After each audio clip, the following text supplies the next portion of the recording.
Greetings and welcome to another episode of Trippy Food. Today, Matt and I are in San Bernardino, California, and we are at the original, the very first McDonald's restaurant. Now, this was the restaurant that was opened by the McDonald brothers, not the Ray Kroc McDonald's. Right now, the currently oldest McDonald's still in existence is the one in Downey, California, and we've done an episode there. This is the site of the original restaurant opened by the McDonald's brothers, and it was here where Ray Kroc, who I think was a mixer salesman, he was a mixer salesman, he was selling them the machines to make the shakes.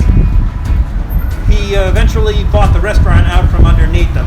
And then, watch the movie. It's pretty close. I'm sure they took some liberties, but the story story's pretty close. He screwed him royally, but it was brilliant what he did as well. But it's an interesting story. So for a few years there was a different restaurant here, but they've since closed and since been converted into a McDonald's museum. Matt Zion from Wreckless Eating and I are going to head on into the museum and see what it's all about. All right, so we're now inside the museum, and who am I speaking with? My name is Ezra Cabral. I work here as the assistant curator, but I also kind of work as an archivist for all the memorabilia and toys that we get in our collection right now. Okay, so now one of the things that I noticed is that you have all kinds of McDonald's memorabilia here, but this place really isn't affiliated with McDonald's, is that right? That's correct. The original McDonald's site here is under the private ownership of Albert Okora, the CEO and founder of a local Inland Empire chain called One Pollo Chicken, which was established in 1984 in Ontario, California, and still in operation to this day with, I believe, around over 25 different restaurants scattered throughout the area. Now, we had been to the oldest McDonald's, which is the one in Downey, which I believe is the oldest. Is that right? Yeah, the oldest remaining one. Yeah, it's the oldest surviving of not just of its kind, but it's the oldest surviving of the original first 8 that were franchised under the brothers between 1950 and 1954, before Ray Kroc came onto the scene. So this would have been one of their restaurants as well. Yeah, this is where the brothers first started. Originally, they started in Monrovia in 1937 as the Aerodrome, a hot dog stand, where they started selling 10-cent hot dogs and 5 cents all you can drink orange juice. And then in 1940, after securing a large loan, I think it was about $5,000 from the Bank of America, and this is 1940 considered, so that's not cheap change that we consider today. Yeah. They were able to relocate the building, and if you've seen the movie, you know what I'm talking about. I did. Yeah, they pretty much took the building out from its foundation and relocated right here to San Bernardino. Oh, okay. And they reopened as McDonald's Barbecue. That was their next transition from 1940 to 48. So even though the building is original, it's not the original location. Well, the original building, unfortunately, was gone after 1972. Oh, wow. The site went under a number of transitions. It went under the Barbecue, then 1948, December 12th, they revised themselves to become what we know as McDonald's Hamburgers. In 1947, Maurice, the older of the two, realized that most of their sales were mostly in hamburgers. So they decided, instead of having this large menu of these different meat options, to just focus on the one thing that sells. And that's when they transitioned over to McDonald's hamburgers. And then in 1961, the buyout that happened with Ray Kroc, they could not legally hold the name McDonald's on any of their branding anymore, since they sold the rights to Ray Kroc.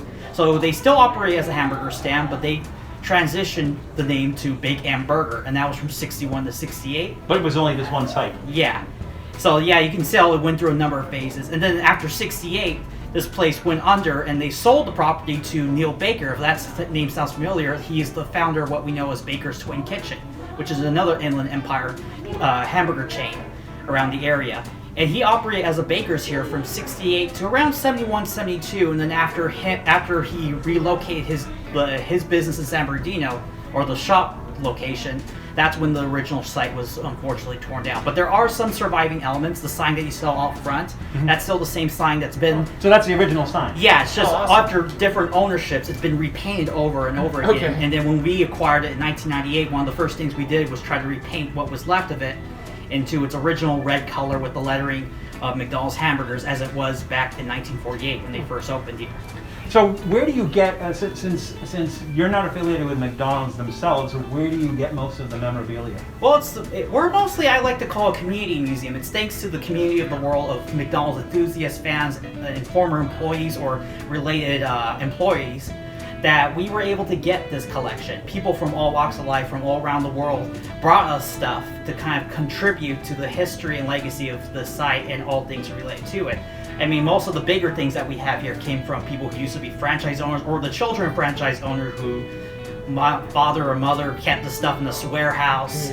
And now that they inherited, they don't know what to do with it, and they find out about us, so they bring the stuff to us, and that has happened a couple of times. It's funny because I think McDonald's missed the boat. So like even if at the dining place they have like a little glassing thing with some memorabilia in there, but it's like I look around here and I think like this is what they should have done, but I don't know why they would choose not to.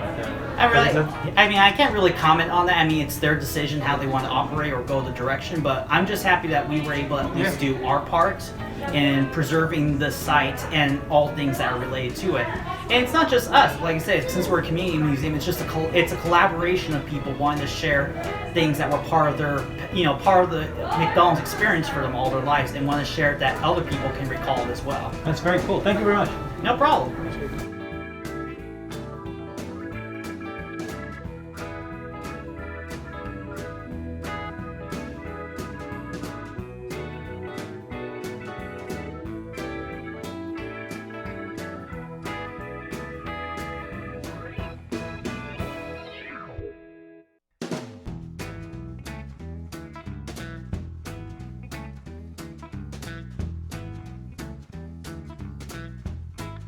What's going on here with these all these toys? I mean, I'd say like half of this place is just the toys. So like if you look in here, the Moon Man here riding it, I remember getting these as well. So these, I guess they were called Mix 'em Up Monsters. The Moon Man was when McDonald's was like open at night, right? I guess, but they kept him around for a long time before they got rid of him.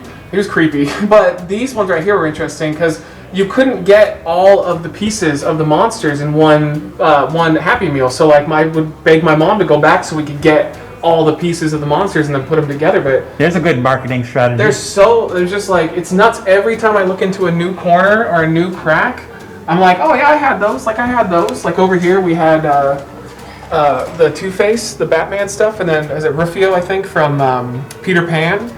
Like every walk of life. And Garfield. There's so many things. Apparently I ate a lot of McDonald's as a child.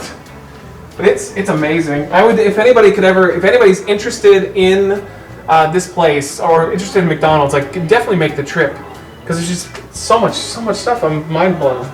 Yeah, this place is incredible. It's like I said, we've shown what they have as far as memorabilia at the oldest McDonald's, and there's nothing. Not even close.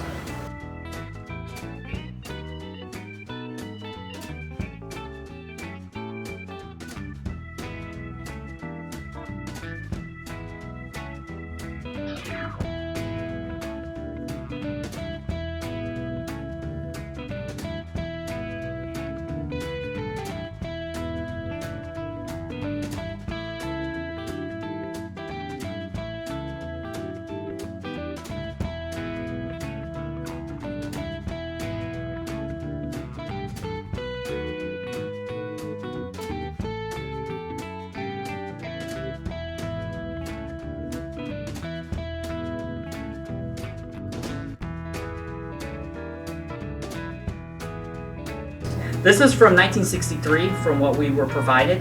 It was donated by a man named Anthony Benzo from Jacksonville, Florida. Well, back in the original menus and sometimes on the on the signs out front of McDonald's, they used to have the old logo, the coat of arms of the McDonald family. But that's the actual Irish McDonald family coat of arms. Yeah. That's nuts. So that used to be on the signs and everything. And it was slowly kind of replaced by a little bit in the post-Ray Kroc buyout, and then slowly by the start of the 70s, you just saw more of the arches be the more predominant symbol of McDonald's. That's cool. I never would have guessed. Thanks. Yeah, this is like really vintage Americana right here. Yeah.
This was just so cool. Oh, right. I have to say that it was like beyond my expectations Oh, because I was right. expecting a little glass case Yeah. like they had at the other place. Yeah. But this is like it goes through the years, it goes over different countries, And the It's people just- running it know everything, so it's not like they just have some random person. Like they're very intelligent. Yeah, so it was pretty cool. So like if you're ever in San Bernardino, and if you've ever been interested in anything about McDonald's, I would say like definitely get Make out a here pit and stop. check it out. Yeah, make a pit stop. It's well But worth be it. careful because it's crazy out there. So be careful.